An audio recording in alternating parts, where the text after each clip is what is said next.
অর্জুন পুত্র অভিমান্য, অভিমান্যর পুত্র মহারাজ পরীক্ষিত, তাকে রাজ সিংহাসনে বসালেন। মহারাজ পরীক্ষিত তিনি শাসকরা পৃথিবীর অধীশ্বর গিয়েছেন মৃগয়া করতে। মৃগয়া করতে গিয়ে তারই রাজ্যের মধ্যে শ্রমিক মুনির আশ্রম, সেই শ্রমিক মুনির আশ্রমের মধ্যে তিনি প্রবেশ করলেন। প্রবেশ করে তিনি হরিণের পিছনে, মৃগয়ার পিছনে ছুটতে ছুটতে ছুটতে ছুটতে গলাটা শুকিয়ে কাঠ হয়ে গিয়েছে, জল জল বলে চিৎকার করছেন। কিন্তু ঋষি তো ধ্যানস্থ হয়ে রয়েছেন, তিনি তো দেহে নাই, প্রাণ কি হয়েছে সূক্ষ্ম রূপে গোবিন্দ লীলা দর্শন করছে, তার পাদ পদ্মের মধু পান করছেন। রাজা ক্রোধিত হলেন, আমার রাজ্যে বাস করো, সাধন ভজন করো, আর আমি জল জল বলে চিৎকার করছি, আমাকে জল পান করাচ্ছ না। সামনে মৃত সর্প পড়ে আছে, ধনুকের সেলাই করে তুলে ঋষির গলায় পরিয়ে দিলেন। আশ্রমে কেড়ে বেলাল ছিল, ঋষি বালকেরা তারা ডেকে বললেন শ্রমিক পুত্র সিংহীকে, সিংহী দেখে এলাম তোমার পিতার গলায় মৃত সর্প। সিংহী মনে মনে চিন্তা করছেন, আমার পিতার মতো এ হলো পিতা, যিনি ধরিত্রীর বুকে বসে তিনি কি করেন, নিত্যলীলা দর্শন করেন, গোবিন্দ লীলা দর্শন করেন, তার গলায় মৃত সর্প তিনি জড়িয়ে দিতে পেরেছেন।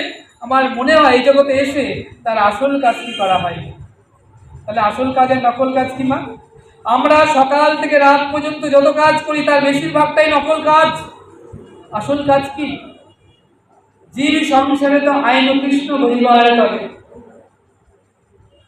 তাহলে কৃষ্ণ ভজনই তো আমাদের হলো না, সারাদিন নকল কাজ করে বেড়াচ্ছি। সকাল থেকে রাত পর্যন্ত ভেবে দেখো না, তুমি সকাল থেকে রাত পর্যন্ত কি কি কাজ করেছো, কতটুকু ভগবত সেবার মধ্যে যুক্ত ছিলে।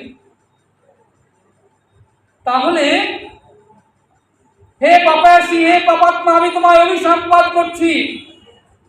তুমি যেই হও না কেন, আমার মনে হয় সংসারে এসে তোমার আসল কাজটি করা হয়নি, তাই তোমাকে আমি অভিসম্পাদ করলাম। সপ্তদিন সপ্তরাত্রি অন্তে তক্ষক দংশনে তোমার মৃত্যু হোক।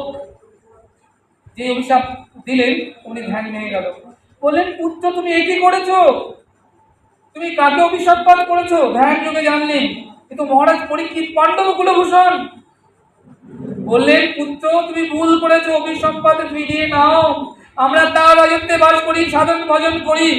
বললেন পিতা অভিসম্পাদ একবার প্রদত্ত হলে আর তো ফিরিয়ে নেওয়া যায় না। তাহলে অন্তত তাকে জানিয়ে এসো যাকে অভিসম্পাদ করেছো, তার জীবনের পরমায়ু সপ্তদিন সপ্তরাত্রি বাকি আছে। গোমুখ ঋষি গেলেন জানাতে।